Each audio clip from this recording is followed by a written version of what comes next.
കട്ടപ്പനയിൽ ആത്മഹത്യ ചെയ്ത സാബുവിന്റെ വീട് സന്ദർശിച്ച ബിജെപി നേതാക്കൾ. പോലീസ് അന്വേഷണം കാര്യക്ഷമമല്ലെന്ന് ന്യൂനപക്ഷ മോർച്ച ദേശീയ വൈസ് പ്രസിഡന്റ് നോബൽ മാത്യു ആരോപിച്ചു. സംഭവത്തിൽ ക്രൈംബ്രാഞ്ച് അന്വേഷണമാണ് വേണ്ടതെന്നും കൃത്യമായ അന്വേഷണം നടന്നില്ലെങ്കിൽ കോടതിയെ സമീപിക്കുമെന്നും നോബൽ മാത്യു പറഞ്ഞു. വിവരങ്ങളുമായി ഇടുക്കിയിൽ നിന്ന് സുബിൻ തോമസ് ഉണ്ട്. സുബിൻ, എന്തൊക്കെയാണ് സാബുവിന്റെ വീട് സന്ദർശിച്ച ശേഷം നോബൽ മാത്യു പറഞ്ഞത്?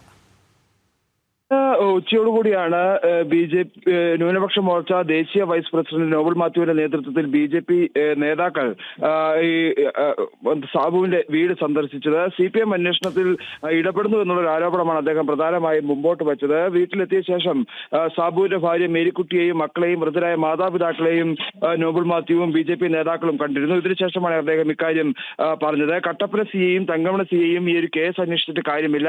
ഇവർ രണ്ടുപേരുമാണ് ഈ ഒരു അന്വേഷണ സംഘത്തിലെ പ്രധാന ഉദ്യോഗസ്ഥർ. ഇവർ രണ്ടുപേരും CPM നേതാക്കളുമായി അടുത്ത ബന്ധമുള്ള ആളുകളായതുകൊണ്ട് തന്നെ ഈ കേസ് അട്ടിമറിക്കപ്പെട്ടു പോകുമെന്നുള്ളൊരു കാര്യമാണ് നോബൽ മാത്യു പ്രധാനമായും പറഞ്ഞത്. കൂടാതെ ഇതുമായി ബന്ധപ്പെട്ട് ക്രൈംബ്രാഞ്ച് അന്വേഷണമാണ് വേണ്ടതെന്നും അദ്ദേഹം പറഞ്ഞു. അതിനുവേണ്ട ഇടപെടൽ നടത്തുമെന്നും അദ്ദേഹം വ്യക്തമാക്കിയിട്ടുണ്ട്. കൃത്യമായ അന്വേഷണം നടന്നില്ലെങ്കിൽ കോടതിയെ സമീപിക്കാനാണ് BJP നേതൃത്വത്തിന്റെ തീരുമാനം. ബാങ്കിന് തകർച്ചയ്ക്ക് തുടക്കം കുറിച്ചത് കോൺഗ്രസ് ആണെന്നും CPM അതിനെ നാശത്തിലേക്ക് എത്തിക്കുകയായിരുന്നുവെന്നുമാണ് BJP നേതാക്കൾ പറഞ്ഞത്. ഇപ്പോഴത്തെ അന്വേഷണത്തിൽ ഒട്ടും തൃപ്തിയില്ലെന്നും അദ്ദേഹം പറഞ്ഞു. അതേസമയം ഇപ്പോൾ ഉണ്ടായ മറ്റൊരു സംഭവ വികാസം എന്നുള്ളത് ഈ കേസുമായി ബന്ധപ്പെട്ട സാബുവിന്റെ മരണവുമായി ബന്ധപ്പെട്ട് ഈ റൂറൽ ഡെവലപ്മെന്റ് കോഓപ്പറേറ്റീവ് സൊസൈറ്റി ഭരണസമിതി നിലവിലൊരു നടപടിയിലേക്ക് കടന്നിട്ടുണ്ട്. ആരോപണ വിധേയരായ 3 പേരെയാണ് നിലവിൽ സസ്പെൻഡ് ചെയ്തത്. ഇന്ന് ഈ ഒരു യോഗം ചേർന്നു, ജനറൽ ബോഡി യോഗം ചേർന്നിരുന്നു, ഭരണസമിതി അംഗങ്ങൾ യോഗം ചേർന്നിരുന്നു. ആ യോഗത്തിലാണ് ഇത്തരത്തിലുള്ളൊരു തീരുമാനം ഉണ്ടായിരിക്കുന്നത്. സൊസൈറ്റി സെക്രട്ടറി റെജി എബ്രഹാം, അതുപോലെ തന്നെ ജൂനിയർ ക്ലർക്ക് സുജമോൾ, ജൂനിയർ ക്ലർക്കുമാരായ സുജമോൾ, അതുപോലെ തന്നെ ബിനോയ്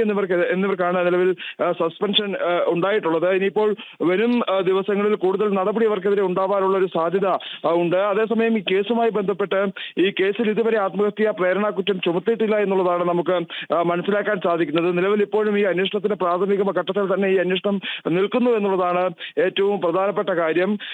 ഈ ആത്മഹത്യാ പ്രേരണാ കുറ്റം ചുമത്താനുള്ള തെളിവുകളുടെ അഭാവം, അത് തെളിവുകൾ ശേഖരിക്കുന്നു എന്ന് മാത്രമാണ് പോലീസിൽ നിന്ന് ലഭിക്കുന്ന വിവരം. എന്തായാലും കേസ് അല്ലെങ്കിൽ ഈ ഒരു അന്വേഷണം ഇപ്പോഴും അത് വളരെ സാവധാനത്തിൽ മുമ്പോട്ട് നീങ്ങുകയാണ് ചെയ്യുന്നത് എന്നുള്ളതും എടുത്തു പറയേണ്ടതായിട്ടുള്ള ഒരു കാര്യമാണ്.